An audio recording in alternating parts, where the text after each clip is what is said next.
Bom dia, queridos. Que alegria estar aqui com vocês nessa manhã. Estou aqui a convite do pastor Márcio Danai. Meu nome é Jean, sou discípulo de Jesus.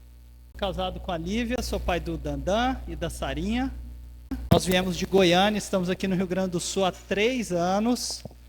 Conhecendo essa terra boa aqui, aprendendo a tomar chimarrão. Essa parte ainda está em desenvolvimento aí, a gente está chegando lá.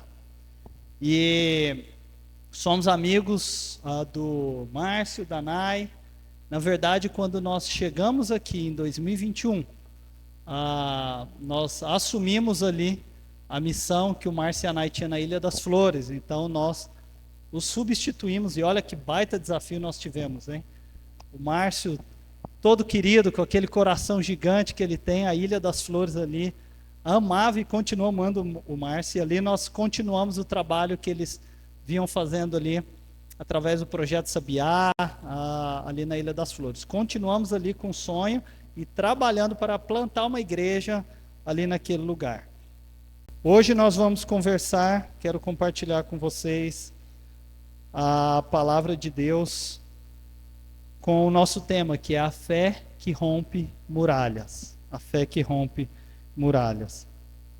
Sabe que na minha história, eu me converti quando eu estava no ensino médio, tive um encontro muito forte com Jesus, apesar de ter crescido na igreja, eu só fui encontrar Jesus de fato quando eu estava ali no meu ensino médio, tinha cerca de 16 anos, e logo em seguida veio o meu chamado missionário. Jesus me chamou para missões. E ali eu fui para missões, mergulhei de cabeça nisso. Depois eu fui para a faculdade, me formei. Acho que o Felipe é arquiteto, é isso? Me formei na área de design de interiores, lá na Universidade Federal de Goiás. Trabalhei com projetos, trabalhei em construtores, amava o que eu fazia. Trabalhei em escritório de arquitetura. E então fui fazer uma viagem missionária para a China. Fui lá próximo ao Tibete, uma região bem distante. Pude conhecer, tem uma foto aí das muralhas da China, pude conhecer a muralha da China, um lugar lindo. E nós fomos ali. Não sei quantos sabem, mas a China é um país onde existe a perseguição religiosa. Você não pode falar de Jesus abertamente. Então nós estávamos numa escola no interior da China, próximo ao Tibete, numa escola do próprio governo, uma escola estatal que é comunista. E ali a gente falava de maneira velada sobre Jesus. A gente foi com uma ONG, com a prerrogativa de se fazer um trabalho social, com esportes, através do esportes. Foi 2008, ano das Olimpíadas. Então nós usamos, o país se abriu para os turistas. Nós fomos na época das Olimpíadas, só que nós não ficamos lá em Pequim, onde estavam tendo os Jogos Olímpicos. Nós fomos para essa região mais distante. E ali, em alguns momentos específicos, nós podemos compartilhar o evangelho com crianças. E eu lembro que algumas dessas crianças entregaram a vida para Jesus. A gente teve que falar para eles não falar nada, porque, inclusive, teve um dia que nos trancaram dentro do quarto do hotel, vieram os oficiais e nos interrogaram para descobrir o que nós estávamos fazendo ali. Eles começaram a achar tudo muito suspeito. E essas crianças se converteram, nós fomos até a vila, horas de caminhada, no meio das plantações de arroz, para chegar até a casa deles e poder compartilhar o evangelho com os pais deles. Algumas crianças e algumas famílias conheceram Jesus e entregaram a vida para Jesus. E eu lembro na despedida, a gente já voltando, o ônibus parou ali para nos levar para a estação de trem, para que a gente pudesse viajar 24 horas de trem até chegar a Pequim, pegar o avião e voltar para o Brasil. Nessa despedida, as crianças estavam todas ali enfileiradas, chorando, se despedindo de nós. E aquelas que entregaram a vida para Jesus, elas nos abraçavam e falavam baixinho no nosso ouvido. Eles diziam assim: por favor, nunca esqueçam de nós, falando em inglês. Vocês nos disseram que nós somos irmãos. E aqui na nossa comunidade, um irmão nunca deixa um irmão para trás. E naquele dia eu fiz uma oração, chorando. Eu estava chorando mais do que aquelas crianças ali, emocionado com o que Deus tinha feito ali. Eu olhei para os céus e eu fiz uma oração. Falei: Deus, eu nunca mais quero viver outra coisa que não seja isso daqui. Compartilhar o teu amor, o teu evangelho com aqueles que mais necessitam. Acontece que o que veio após isso, eu voltei para o Brasil com o coração incendiado, concluí meu curso, estava trabalhando na área, mas comecei a fazer um seminário na época, lá em Goiânia mesmo.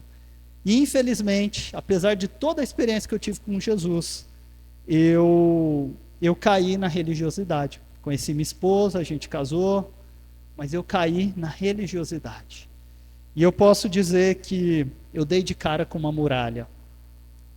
Sabe que todo encontro, todo cristão, ele tem um encontro com Jesus, né? Para ser cristão tem que ter tido um encontro com Jesus, uma experiência com Jesus Salvador. Mas o que vem depois disso, normalmente, quase sempre é uma muralha.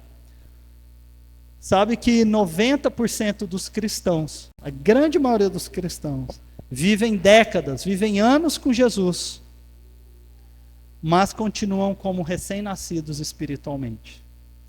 Até que nós damos de cara com essa muralha. Eu quero te fazer uma pergunta nessa manhã para começar aqui o nosso tempo de reflexão. E minha pergunta é: qual é a muralha que está diante de ti hoje? Qual é a muralha que você tem enfrentado hoje? Na caminhada da vida, muitas vezes, nós nos sentimos totalmente estagnados e parados diante de uma muralha. Pode ser uma crise de relacionamento, de repente o seu casamento ele já não está tão bem mais, de repente você trabalha o dia inteiro, quando chega em casa você já nem consegue pensar na possibilidade de olhar para o seu marido, de olhar para a sua esposa, porque o casamento virou só uma discussão. Pode ser uma crise financeira, as dívidas estão te inundando, estão acima da sua cabeça. Pode ser uma doença, um diagnóstico de câncer, um diagnóstico ruim. Pode ser a perda de alguém, pode ser um divórcio. Eu não sei qual que é a muralha que você está enfrentando hoje. Às vezes é uma crise de depressão, às vezes é ansiedade, às vezes é um problema ali na tua empresa, no teu emprego. As coisas costumavam funcionar, agora você já nem aguenta mais olhar para o seu chefe. Talvez os negócios não estão indo tão bem assim, você não sabe como é que vai ser o amanhã.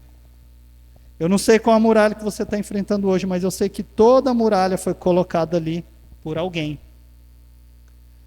Eu e a minha esposa, certa vez, nós enfrentamos um grande desafio, uma grande muralha que estava diante de nós. Ela teve um problema de saúde, ela estava grávida da Sara, nossa segunda filha. Ela teve um grande sangramento ali pelo nariz que não parava. A gente foi para o hospital, ela ensanguentada, parecendo aqueles filmes de Hollywood, assim, que voa sangue, espirra sangue para todo lado. E ela ia para o hospital, tratava aquele sangramento, voltava para casa e ele voltava. Então ela precisou ser internada, precisou ser transferida de hospital. Isso durou algumas semanas e ninguém conseguia descobrir as causas desse sangramento. Na época, nós morávamos lá nos Estados Unidos. Depois que eu terminei, depois que eu tive esse meu encontro com Jesus, eu casei, nós estávamos ganhando o nosso dinheiro, a Lívia era funcionária pública, e eu era designer, então, e nós entendemos, nós deixamos as nossas carreiras para trás e fomos fazer o seminário lá nos Estados Unidos. Moramos lá quase 5 anos no Texas. E foi então, no meio desse período, que ela teve esse grande sangramento. E eu lembro que um dia eu estava, depois de indas e vindas para o hospital, ela ficou semana internada, voltou para casa, passou 2 dias bem, depois o sangramento voltou. Chegaram a considerar uma transfusão de sangue, eu tive que assinar alguns papéis pela quantidade de sangue que ela perdeu, e ela grávida. E ali eu lembro um dia, eu desci para a lanchonete do hospital ali, já estava dias ali com ela, eu comecei a chorar e clamar a Deus. Falei: Deus, isso vem de ti ou vem de Satanás? Isso é um ataque do inimigo ou é uma obra sua? E ali eu me senti muito frustrado, sabe? Falei: como é que eu posso não saber se algo vem de Deus ou vem de Satanás? São duas coisas tão opostas. E a verdade é que nós não sabemos. Veja o caso de Paulo. Lembra de Paulo quando ele falou que ele tinha um espinho na carne? Paulo, que estava causando um grande estrago do bem, ele estava avançando o reino de Deus, ele tinha um espinho na carne. E ele diz que esse espinho na carne foi mandado por Satanás para esbofeteá-lo, para que ele não se ensoberbecesse. Aí eu pergunto, esse espinho na carne foi uma obra de Deus ou de Satanás? Se era para que ele não se tornasse soberbo, obviamente era algo que foi dado por Deus, né? O que o diabo quer é que a gente se ensoberbeça, né? Deus, na sua imensa grandeza, sabedoria, e Ele no controle de todas as coisas, soberania, Ele usa até mesmo Satanás para cumprir os seus propósitos. Foi o que aconteceu na vida de Jó. Satanás achava que estava no controle de tudo e Deus tinha uma grande obra por trás de tudo aquilo. Toda a muralha foi colocada ali por alguém. E nós sabemos que Deus é quem coloca as muralhas na nossa vida. E ela foi colocada ali para um propósito. Toda muralha tem um propósito. E o propósito da muralha é que ela possa te parar e que ela possa me parar. Se você está num caminho, numa jornada, e você dá de cara com uma muralha como essa muralha e as muralhas da China, ela é uma muralha intransponível, né? E eu andei nesse negócio aqui, ele parece um edifício, de tão alto que é, você anda em cima dela, você vê a parte de cima da muralha. E lá de baixo parece um prédio, só que ele é um prédio que nunca tem fim. Para onde você olha, você vê a muralha. Dizem que dá para ver ela lá do espaço. Ninguém gosta de estar numa muralha, porque a muralha ela atrapalha tudo.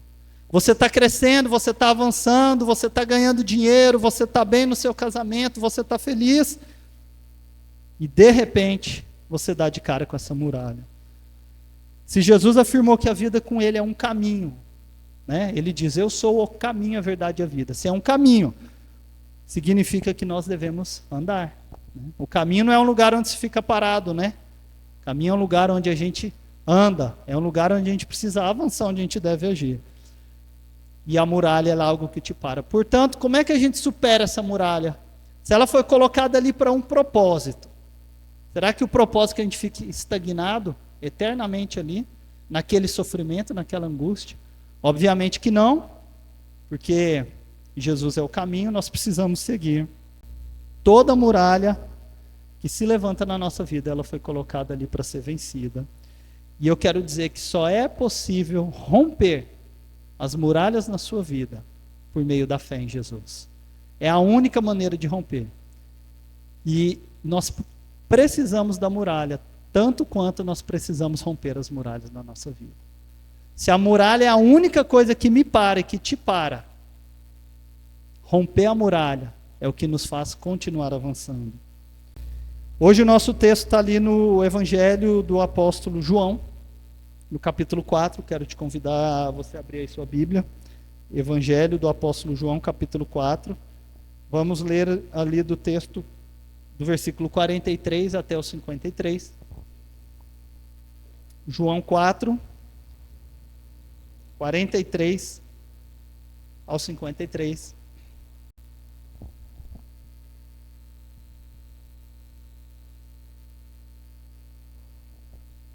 João 4, 43 ao 53. E eu quero te convidar a você deixar sua Bíblia aberta, então, que nós vamos passando aí pelo texto, tá bom? Vamos acompanhando, vamos entender essa história.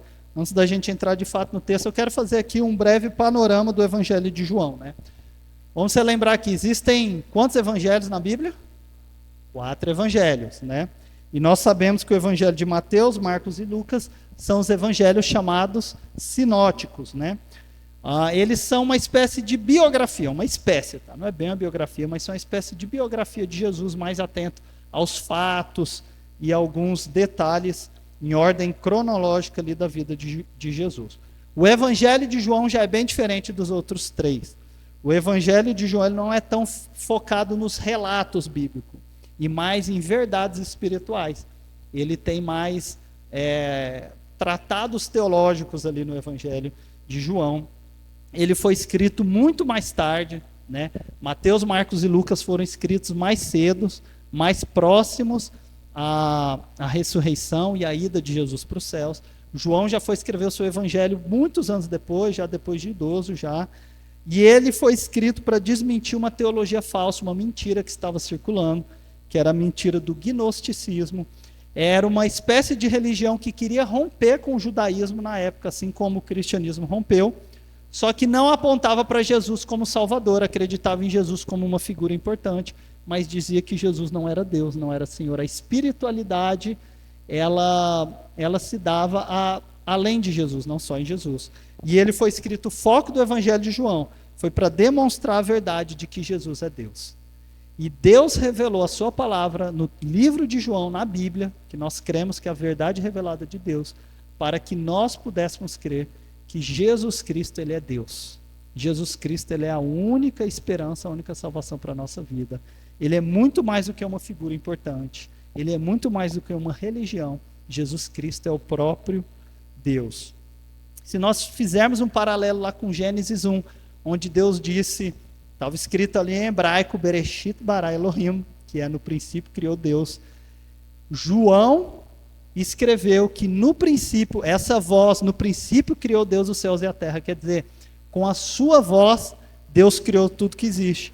O Evangelho de João começa dizendo que no princípio era o verbo, ou seja, a fala, a palavra falada, e o verbo estava com Deus e o verbo era Deus. E o verbo se encarnou e andou entre nós.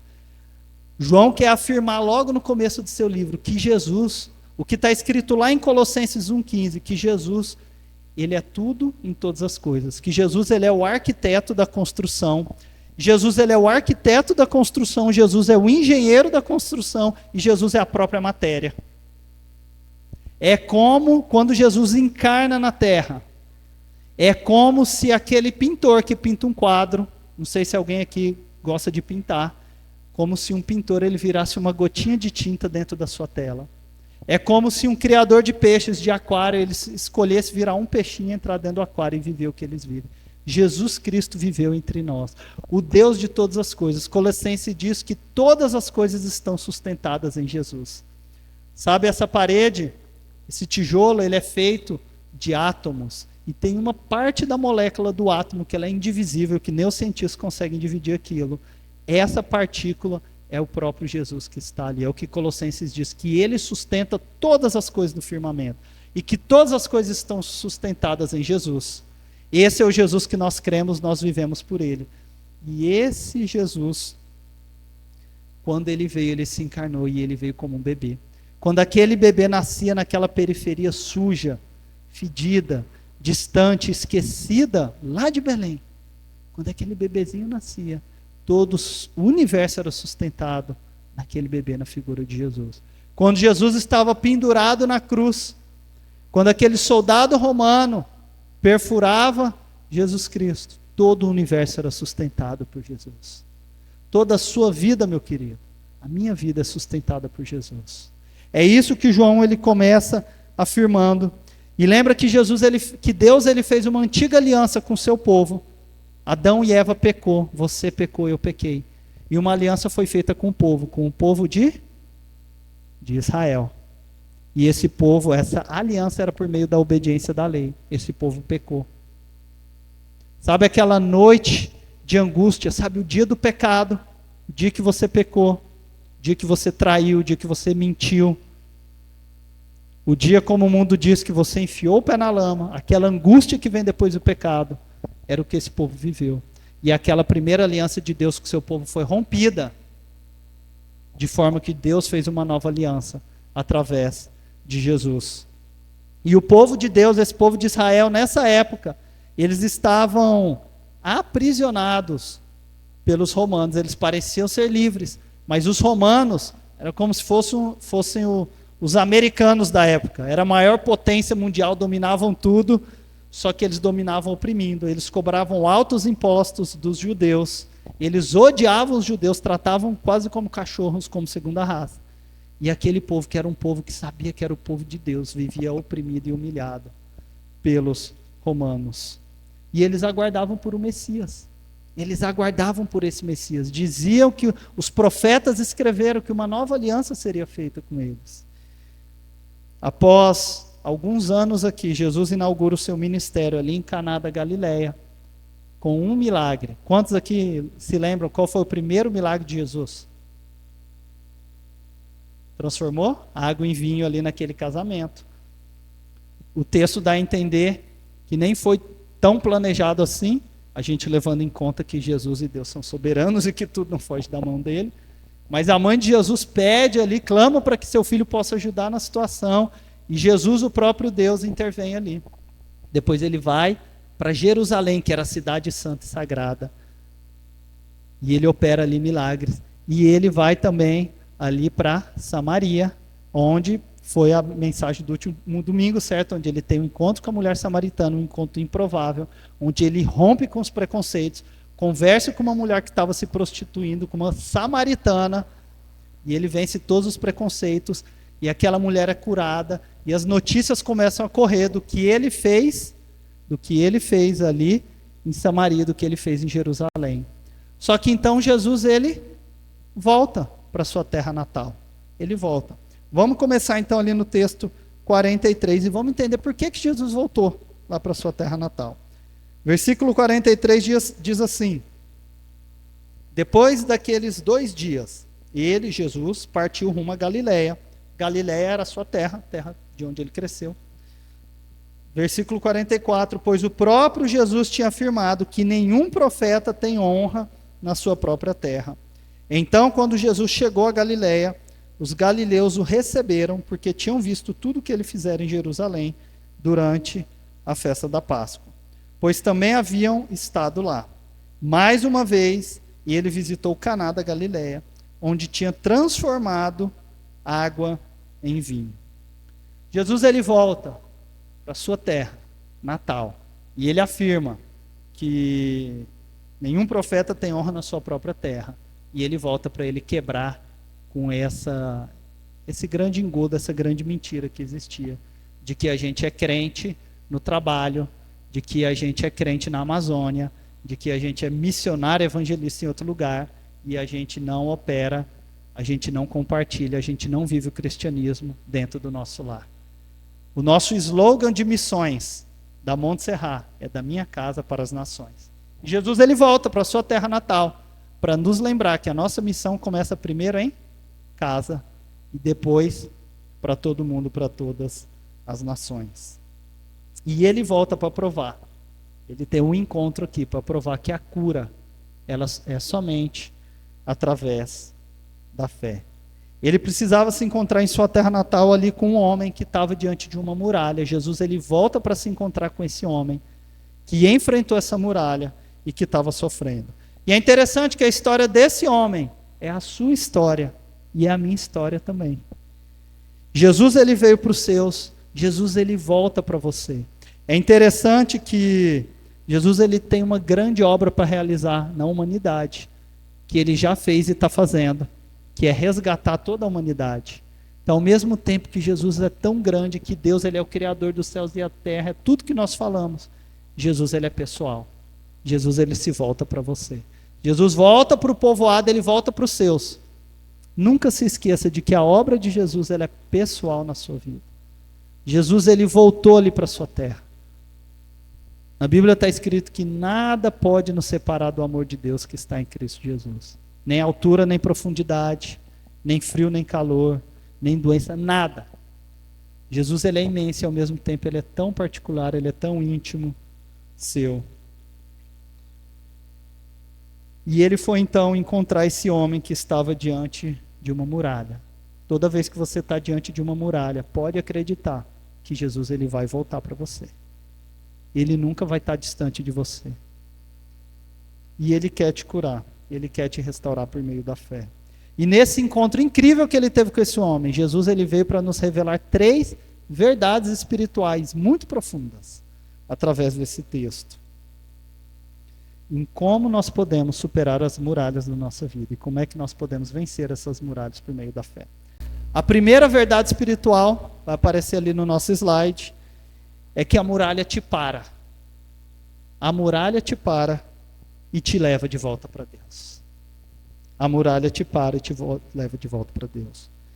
Continuando no nosso texto, João 4,46, a segunda parte do versículo 46 diz assim: havia ali um oficial do rei, cujo filho estava doente em Cafarnaum.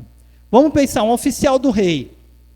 Esse homem era um homem muito importante, né? Ele era um homem que provavelmente ele se sentia acima dos povos menores, como os judeus.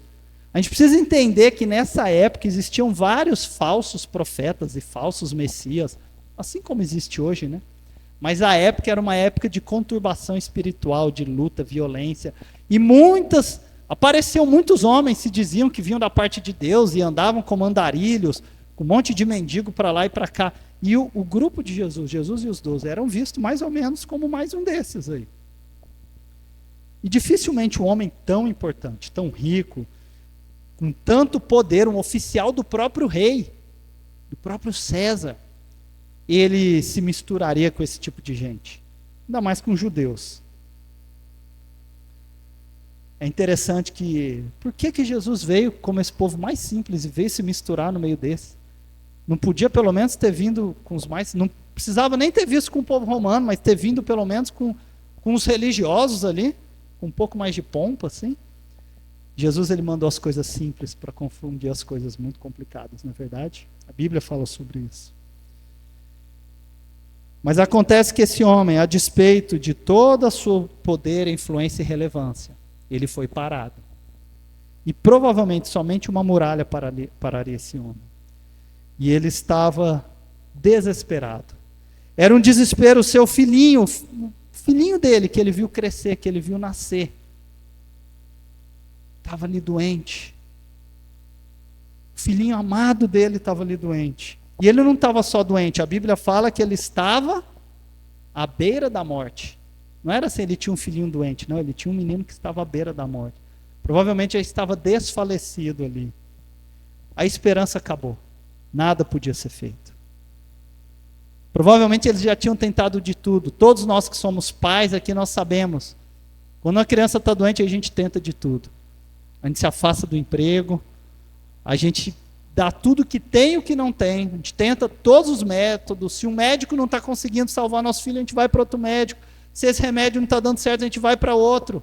Se meu filho precisa que eu passe o dia inteiro com ele no hospital, eu deixo aquele cliente importante, eu vou dedicar. Provavelmente eles já tinham tentado de tudo.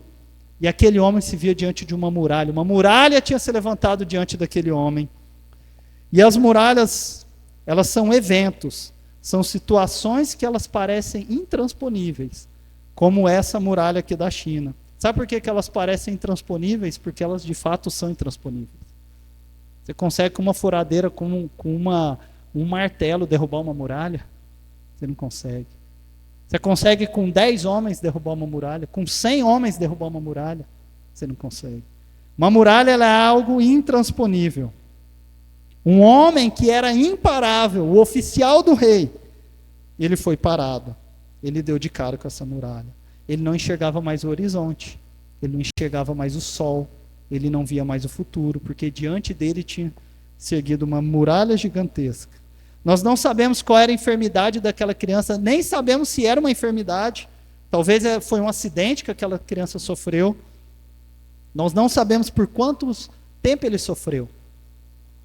Talvez foram meses, talvez eles já estavam meses batalhando com aquela criança, vendo o estado dela se deteriorando dia a dia, até que ela chegou nesse estado de que ela estava totalmente à beira da morte.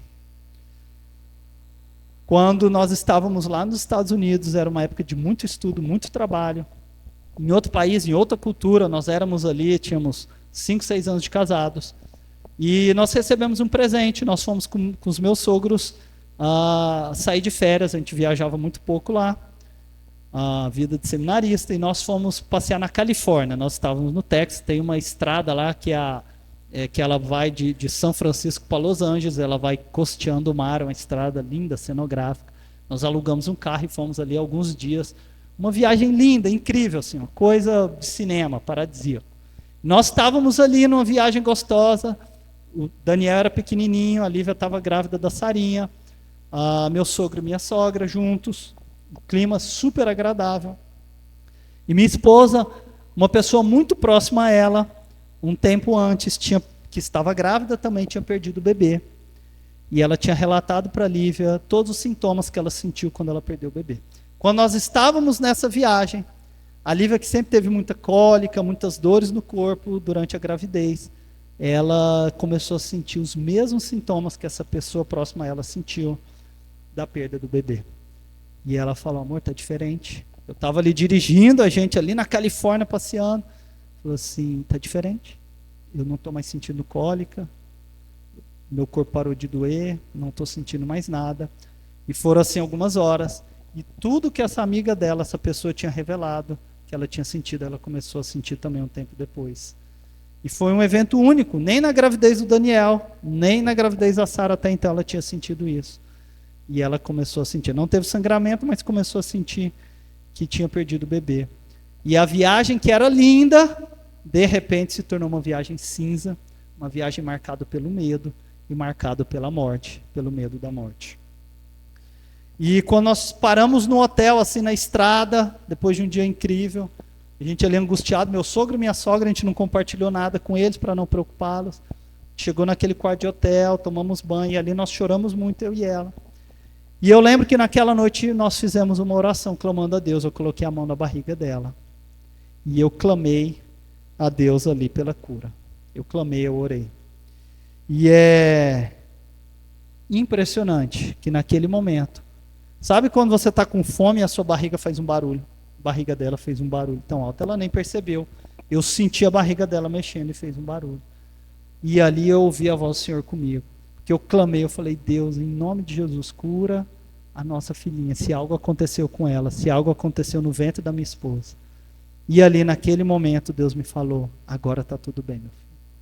E uma paz que excede todo o entendimento invadiu meu coração. E eu fiquei em paz, nós fomos dormir em paz. Qual que é a muralha que tem se erguido na sua vida hoje? Na vida daquele homem, o medo da morte, na minha vida o medo da morte ela veio.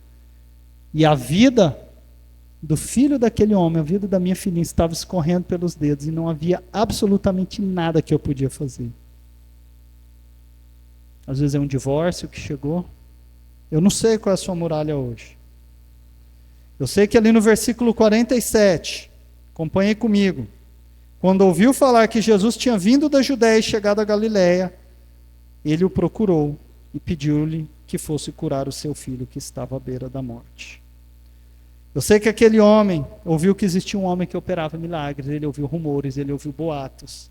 Ele ouviu que Jesus veio lá de Jerusalém, lá da Judéia, é o que a gente acabou de ler aqui. E ele não sabia nada sobre esse homem, mas ele sabia que tinha um homem que se dizia que era o Filho de Deus e que ele estava curando pessoas. E uma esperança se acendeu. Peraí, existe alguém que está curando. Será que é isso? Porque nós já tentamos de tudo. E ele fez um movimento até Jesus. Ele faz uma viagem de Cafarnaum até a Galiléia. E ali ele creu e ele pediu. Não era uma viagem curta, tá? Ele fez um movimento. Imagina ele falando para sua esposa, meu amor, eu vou lá, eu vou tentar esse homem, a gente não sabe. Eu imagino ela perguntando, né, se fosse nos dias de hoje, mas existem evidências científicas? Isso é aprovado pela comissão? Eu não sei. Eu sei que ele está curando. Isso pode curar o nosso filho. Versículo 48. Aliás, versículo 47 nós lemos aqui. Procurou e pediu que fosse curar o seu filho. Então, esse homem chegou até Jesus. Ele entrou na presença de Jesus. Ele olhou com um olhar desesperado e ele pediu, por favor, cura o meu filho. Jesus lhe disse, se vocês não verem sinais e maravilhas, nunca crerão. Por que Jesus falou isso? Porque é verdade. Às vezes a gente precisa de um milagre para começar a crer.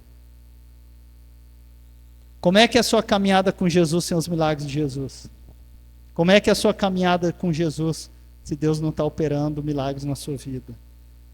E acontece que aquele homem, ele tinha um foco, que era a cura do filho. Ele precisava romper essa muralha. Ele não conseguia ver mais nada. É interessante que ele clama pela cura. E Jesus dá uma bronca dele, né? Você observou isso no texto? Ele pede pela cura. Eu imagino o olhar dele angustiado. Ele falou, Senhor, cura meu filho. E Jesus dá uma bronca nele. Fala, se vocês não virem sinais e maravilhas, vocês nunca vão crer. Tipo assim, eu imagino Jesus falando, vocês só pedem e pedem. Você não consegue crer sem pedir. Mas olha só, esse homem só tinha um foco, que era a sua muralha. Ele não foi lá por causa de Jesus. O texto deixa isso bem claro. Ele não foi ali por causa de Jesus. Ele foi ali porque ele tinha uma muralha. Ele foi ali porque ele buscava uma cura. Mas olha só, se não fosse por essa muralha, esse homem jamais teria procurado Jesus, não é verdade? Quando esse homem teria procurado ali Jesus, se não fosse um filho doente, se não fosse um desespero? Esse homem jamais teria procurado Jesus se não fosse essa muralha. Na sua noite escura da alma, ela sempre vem para que você possa encontrar os tesouros da vida. É somente na escuridão que nós podemos ver a luz. Quantas vezes, não sei se já aconteceu com você, você está mexendo no seu celular, alguém durante o dia assim, e alguém fala para você, ei, sua lanterna está ligada. Já aconteceu isso com alguém? Por engano ali? Por que você não vê isso? Porque está durante o dia, você não vê uma luz acesa durante o dia. Agora, se você está num quarto escuro, a gente vai colocar os nossos filhos para dormir, desliga todas as luzes, fica ali no quartinho escuro com eles. Esses dias eu acendi minha lanterna por engano, você logo vê que existe uma luz. Você só enxerga a luz quando você está na escuridão. Você só consegue enxergar a luz na escuridão. E a luz artificial desse mundo, ela não nos permite ver a luz verdadeira. Sabe o shopping? Esses dias eu estava no shopping, lá em Porto Alegre, eu fui ali no Zafari, e a atendente ali me falou, vem aqui, já está escuro lá fora. Porque dentro do shopping você não consegue perceber se as horas estão passando ou não, porque tem uma luz artificial, que ela não te permite ver as coisas com clareza. A luz artificial desse mundo não nos permite ver a luz verdadeira. O problema é que o nosso pecado não nos deixa enxergar a escuridão que a gente está vivendo. A muralha, ela vem para que você possa perceber o tamanho do seu pecado e o tamanho do seu estrago. O que as trevas fazem. E a verdade é que nós precisamos ser parados. No nosso coração existe um trono que somente uma pessoa pode sentar nesse trono. Ou é Deus, ou é você. Ou é Jesus, ou é você. Não tem meio termo. Tem alguém sentado nesse trono. Não, mas eu já vivo, eu vou na igreja, eu tenho caminhado uma vida com a religião. Isso não te faz colocar Jesus no trono da sua vida. Ou você está governando a sua vida, ou Jesus está governando a sua vida. Essa é a verdade. Muitas vezes nós estamos andando rumo ao precipício. Nós estamos mortos como um zumbi que acha que está vivo e está andando por aí. E nós achamos que nós estamos vivos. Lembra que a gente falou aqui do espinho na carne de Paulo? Que o esbofeteou para que ele não se ensoberbesse? Se não fosse aquele espinho na carne, talvez Paulo se tivesse desviado do caminho da luz. Não lute com a sua dor. E não fique tentando esmurrar essa muralha com raiva da crise. Por que isso foi me acontecer agora? Isso não é justo. Eu não merecia isso. Não lute com a sua dor. A muralha, ela é a morte. A muralha é a morte. Tem uma frase de um autor que chama Peter Scazzero, que diz o seguinte: voltarmos na direção do nosso sofrimento é contraintuitivo. Quem aqui quer ficar buscando sofrimento? A gente se voltar em direção ao sofrimento, ela é contraintuitivo. Mas, de fato, o centro do cristianismo é que o caminho para a vida é através da morte. A trilha da ressurreição é pela crucificação. E ele nos deixa uma pergunta essa manhã para a gente considerar. Quais tesouros podem estar na escuridão ou na dificuldade da sua vida hoje? Tem alguns tesouros que você só encontra no meio da escuridão e no meio da muralha. Enquanto você não se voltar para Jesus e ficar só brigando com a sua muralha, brigando com a sua crise financeira, brigando com o seu cônjuge que não te entende, você vai continuar dando círculos ao redor do problema, ao invés de sentar, respirar fundo e falar: Deus, existe um tesouro precioso no meio dessa crise e eu quero encontrar. No seu momento de maior desespero de morte, esse homem, ele foi atrás de Jesus. E ele falou desesperado, ele clamou para que Jesus fosse pessoalmente ver e curar seu filho. Depois dessa bronca que Jesus deu, ele pediu para curar o filho, Jesus falou: vocês só vão crer se vocês verem, vocês ficam pedindo milagres.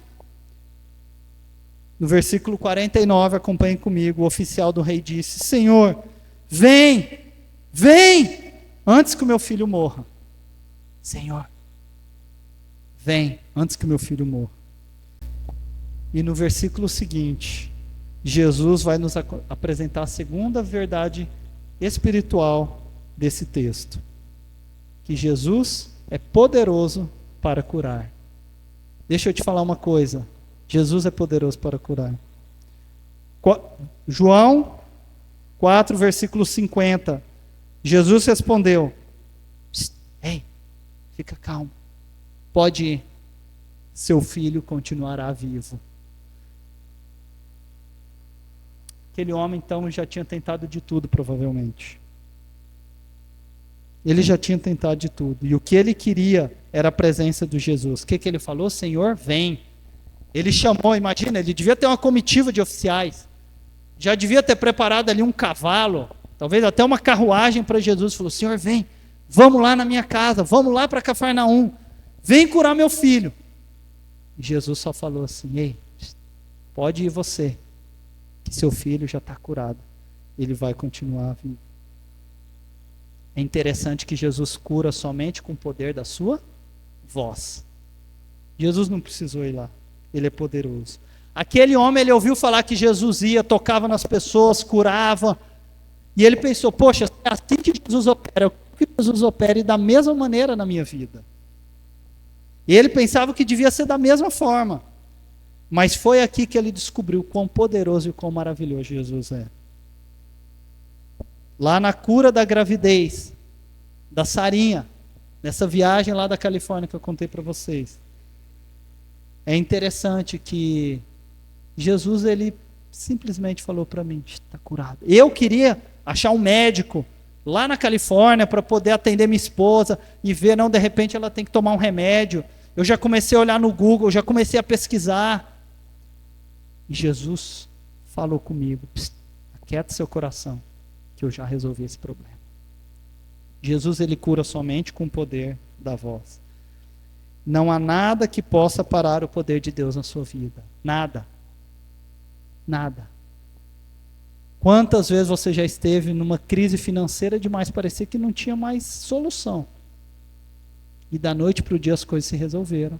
Ou então quando você menos percebeu, as coisas já tinham se resolvido.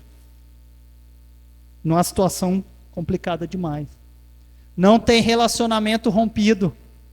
Nós já aconselhamos casais lá na nossa igreja que estavam há mais de 5 anos separados. Cada um já com a sua vida. E Deus restaurou o casamento. Sabe, parece que seu marido já não te entende mais. Parece que sua esposa não te entende mais. Parece que seus filhos já não querem mais saber de você.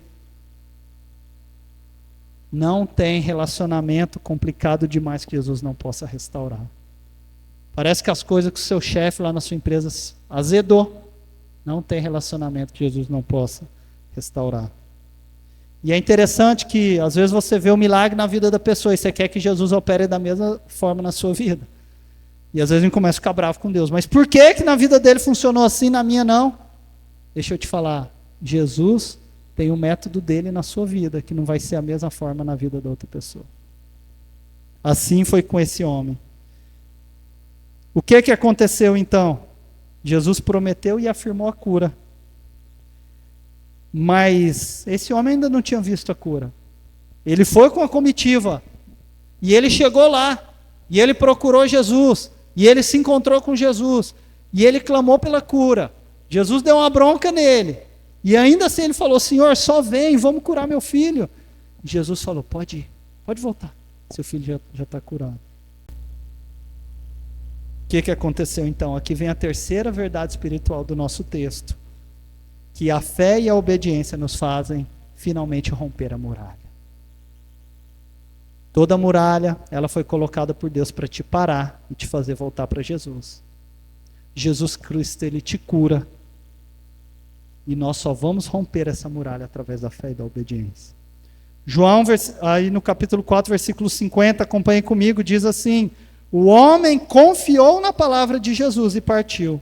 Em primeiro lugar, esse homem teve fé. Ele não ficou duvidando. Pô, mas o cara nem veio comigo. Nem veio comigo. Nem me deu moral. Não, ele confiou. Ele confiou, ele teve fé. O homem confiou na palavra de Jesus. Ele confiou que Jesus Cristo, quando ele fala que ele curou, ele curou. E ele teve fé. Esse é o tipo de fé que faz homens e mulheres de Deus. Você quer ser uma mulher de Deus? Você quer ser um homem de Deus? Tem essa fé que esse homem aqui teve. Quando eu coloquei a mão na barriga da minha esposa e eu ouvi aquele barulho, eu senti a barriga dela tremendo e Deus falou: já curei o seu filho, a sua filha. Nós continuamos mais quase uma semana ainda de viagem e eu fiquei em paz. Minha esposa ainda lutou um pouquinho porque era no corpo dela, mas ela também descansou um pouco mais em Deus.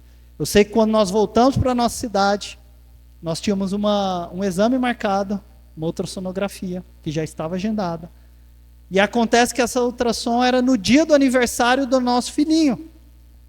E ela falou para mim: amor, vamos mudar a data da ultrassom, porque se a gente descobrir algo errado, descobrir que a gente perdeu nossa filha, eu não quero que essa notícia venha no dia do aniversário do nosso filho, para que isso não fique marcado. Eu falei: amor, a gente vai deixar o exame para o mesmo dia. E a gente vai lá, porque Deus já deu a vitória para a gente. E nós fomos, nós cremos, e nós chegamos lá.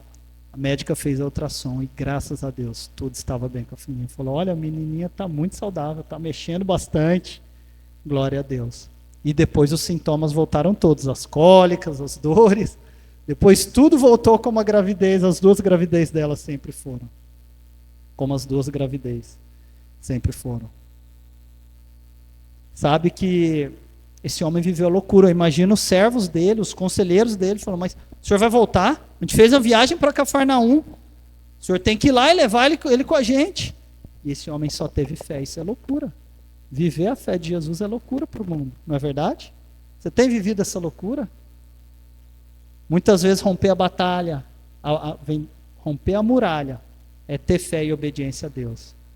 Às vezes aquele relacionamento que está rompido e quebrado, você precisa fazer o caminho de volta e pedir perdão. Mas o mundo te diz: isso é loucura.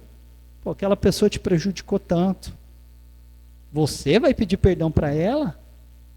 Às vezes você está cheio de razão com a sua esposa, com o seu marido. Às vezes o seu filho tem te tratado mal, tem te abandonado. Você fala: não, eu tenho que fazer o caminho de volta. Às vezes é uma reparação financeira com alguém. Às vezes é um pedido de perdão, é uma confissão. Eu sei que esse homem teve fé e confiou, e ele fez o caminho de volta. E ele viu essa muralha ser rompida. E ele pôde ver o sol, ele pôde ver a luz do Evangelho. Ele saiu da escuridão e viu a luz. Sabe que quando você entra num galpão escuro, imagina um galpão todo fechado, sem janela, escuro, o breu, você não consegue ver a palma da sua mão. Você não precisa de um holofote super potente para iluminar aquele galpão. Basta uma fresta de luz para que a luz entre e ilumine tudo, não é verdade? O apóstolo João, lá no capítulo 1 do seu evangelho, ele diz que as trevas nunca vencem a luz. Tenha fé para ir lá e fazer aquele buraquinho, que a luz vai entrar na sua vida e vai iluminar e você vai poder vencer essa batalha. Descanse em Jesus. Às vezes você está cansado demais de estar onde você está. Jesus não quer que você fique ali. Jesus Cristo, Ele é o caminho. Ele quer que você viva o caminho com Ele. Jesus não chamou a gente para viver uma religião. Jesus não nos chamou para ficar estagnado, girando em volta da nossa autopiedade, a nossa autocomiseração, o nosso sofrimento, a nossa angústia. Jesus, Ele disse que Ele veio para que tenhamos vida e vida em abundância. A vida em abundância não é uma vida mais ou menos, é uma vida alegre. É uma vida alegre. Versículo 51. Olha só, antes de eu ler o versículo, aquele homem ele não era religioso. Parou para pensar nisso? Não tinha nada a ver com a religião da época. Ele era um oficial do rei. Mas ele teve um encontro com Jesus e ele teve fé a despeito dele não ser religioso. E o que aconteceu? Versículo 51. Estando ele ainda a caminho, os seus servos vieram ao seu encontro com notícias de que o menino estava vivo. Quando ele perguntou a que horas o filho tinha melhorado, eles lhe disseram: a febre o deixou ontem, a 1h da tarde. Jesus deu um atalho para ele, Jesus encurtou o caminho para ele. Jesus não esperou com que ele chegasse até Cafarnaum para receber a notícia da cura. A partir do momento que ele teve fé. Sabe aquele passo no escuro que você dá? Ele teve fé, ele acreditou. E Jesus, ele encurtou o caminho para ele. O que Jesus fez na vida de outra pessoa, o milagre na vida de outra pessoa vai ser diferente da sua.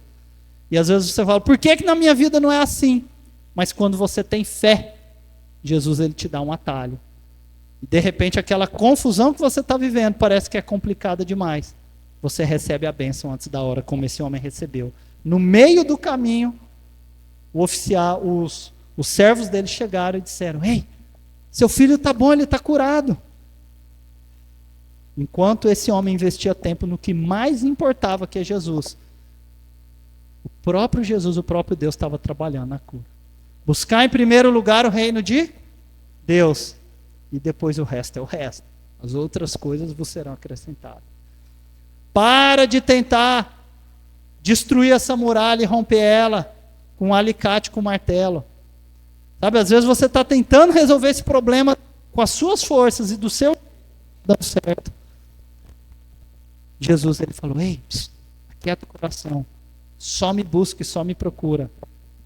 Quando você busca Deus, quando você busca Jesus como esse homem fez, ele vai resolver os problemas, do jeito dele. E você vai receber a notícia da sua bênção antes da hora. Ela vai chegar para você antes da hora. Às vezes os caminhos de Deus são bem improváveis. A obediência é mais importante que a religião. A obediência é mais importante do que vir na igreja. Não deixa de vir na igreja, mas que isso não se torne o seu relacionamento com Jesus. Enquanto você busca o que é mais importante, Deus está operando no seu favor. E esse texto termina ali no versículo 53, escrito assim: então o pai constatou que aquela fora exatamente a hora que Jesus lhe dissera, o seu filho continuará vivo. Assim ele e todos da sua casa creram. Olha que especial, esse texto termina dizendo que o filho dele viveu e que toda a sua família creu. Quando você rompe a sua muralha pela fé, você nunca atravessa essa muralha sozinho. Você sempre traz sua família junto com você. Presta muita atenção nisso daqui. O seu pecado, ele é o seu pecado. Só que existe uma mentira que Satanás plantou na nossa vida, que o meu pecado ele só atrapalha a mim mesmo. Sabe aquele pecado oculto que você tem? Aquele pecado que você está cultivando aqui, não, isso daqui só prejudica a mim mesmo. Isso é uma mentira. O pecado ele prejudica todos à sua volta. Quando você está estagnado numa muralha, a sua família está junto contigo. Cada um tem a sua muralha, isso é verdade. Sua muralha não é a mesma da tua esposa. Sua muralha não é a mesma do teu filho. Sua muralha não é a mesma dos seus pais. Mas quando você está numa muralha, você estagna todo mundo junto contigo. Mas quando você vence e rompe a muralha, todo mundo atravessa ela contigo. Quando a luz entra na sua vida, ela ilumina toda a sua família. Por isso que o texto diz que ele viu seu filho viver, viu seu filho ser curado pelo poder de Jesus através da fé. Mas toda a sua família creu em Jesus.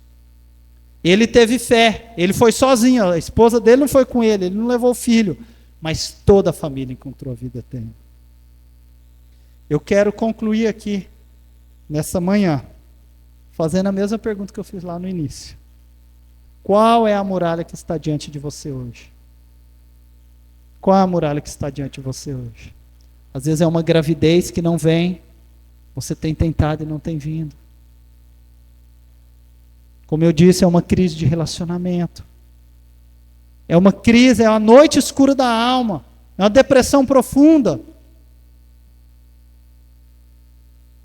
Ou se a sua vida é boa, mas ela é apenas boa o suficiente para continuar seguindo. E parece que falta algo a mais. Lembre-se que toda crise ela tem um propósito. E que quem colocou essa crise na sua vida foi Deus. Quero te convidar essa manhã a você orar para Deus. Chega na tua casa hoje, no teu momento ali íntimo com Deus, fala assim: Deus, me permita ver os tesouros que estão escondidos na escuridão, porque eu não quero desperdiçar nenhuma crise. Amém? Quero te convidar a você fechar o seu olho agora, que a gente possa orar junto nesse momento. Senhor Deus, Obrigado pela tua verdade, ó Pai, revelada aqui através das Escrituras, ó Deus. Obrigado porque o Senhor curou o filho daquele homem, ó Pai. Essa é uma história real. E o Senhor tem nos curado desde então, ó Pai. Obrigado porque o Senhor curou a minha vida, ó Pai, fisicamente e espiritualmente. Obrigado porque o Senhor veio a cada um de nós, o Senhor nos curou, ó Pai. O Senhor nos trouxe uma vida para além dessa vida, ó Pai. O Senhor nos deu uma esperança eterna, ó Pai. Mas nós reconhecemos nessa manhã que assim como aquele homem, ó Pai, as muralhas se erguem na nossa vida, ó Deus. As crises, o medo, a ansiedade, a depressão, relacionamentos rompidos, ó Pai. E obrigado, ó Deus. Nós temos aqui a coragem de te agradecer por cada muralha, ó Pai. Porque muitas vezes nós somos imparáveis, obstinados pelo pecado, ó Pai. Que nessa manhã, ó Deus, que a gente possa, ó Pai, compreender o porquê essa muralha se levantou, ó Pai. E mais do que compreender, ó Pai, que a gente possa romper essa muralha através da fé, ó Deus. Obrigado porque o Senhor não só coloca muralha, ó Pai, mas o Senhor é poderoso para que possamos romper a muralha, ó Pai. Para que possamos romper a doença, ó Pai. Para que possamos ter vida, ó Pai. Obrigado porque Jesus Cristo, Ele precisou passar pela morte, para que Ele pudesse viver a ressurreição, ó Pai. Sabemos que toda a vida, toda a ressurreição, ela vem depois da morte, ó Pai. E nós aceitamos toda a crise de morte, ó Pai, como aquele homem passou, para que possamos experimentar a vida, ó Pai. Que possamos sair daqui essa manhã com uma certeza, ó Pai, que Jesus Cristo, Ele é o caminho. Quando a gente se vê sem caminho, ó Deus. Que Jesus Cristo, Ele é a verdade. Quando as mentiras são grandes demais na nossa vida. E que Jesus Cristo é a vida, ó Pai. Que possamos viver essa vida em abundância um dia de cada vez, ó Pai. E que o Seu nome seja honrado e glorificado em nós. Em nome de Jesus. Amém.